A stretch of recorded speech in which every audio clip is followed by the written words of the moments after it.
In this video, Dr. Damina once again is explaining why the believer thinks he has a curse. He said it will take a pastor to put such information in his mind. You know, most people that battle generational curses are battling with what they were told. It's not generational curses, it's the information they are fed with that they are battling with. If nobody told them of generational curses, they will never have had any issue with it. It will take somebody, and it has to be a pastor. It has to be a pastor, because pastors are trusted. So because people trust pastors, they will take whatever the pastor says as if God spoke.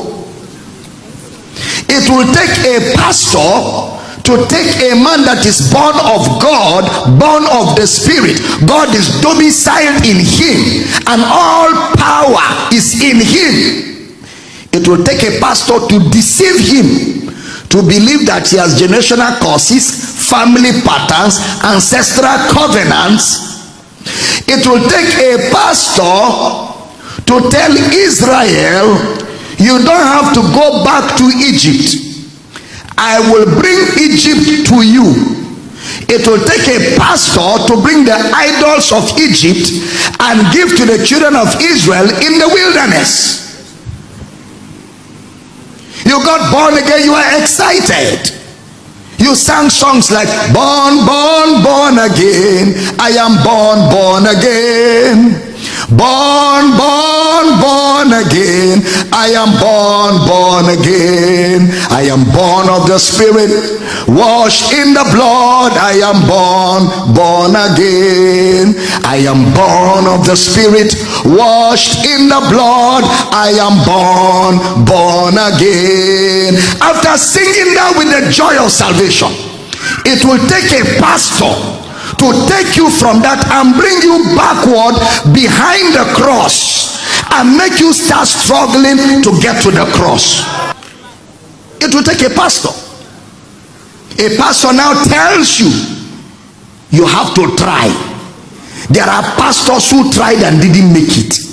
He starts taking you away from after the cross, where you are in the glory of his resurrection, and brings you behind the cross and begins to tell you to colorful and bright. I must get there.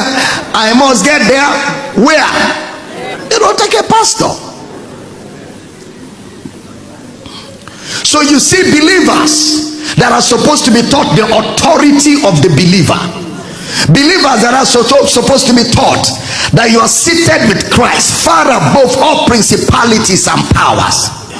A pastor is teaching them that even Jesus had generational curses and he couldn't break it.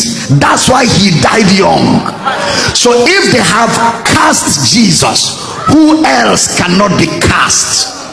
They have finished Jesus for you. Who else? So now the believer starts struggling with what does not exist, only exists inside his mind by a piece of wrong information. So in your mind, generational curses exist because you were told. If you are not told, you will not even recognize their existence.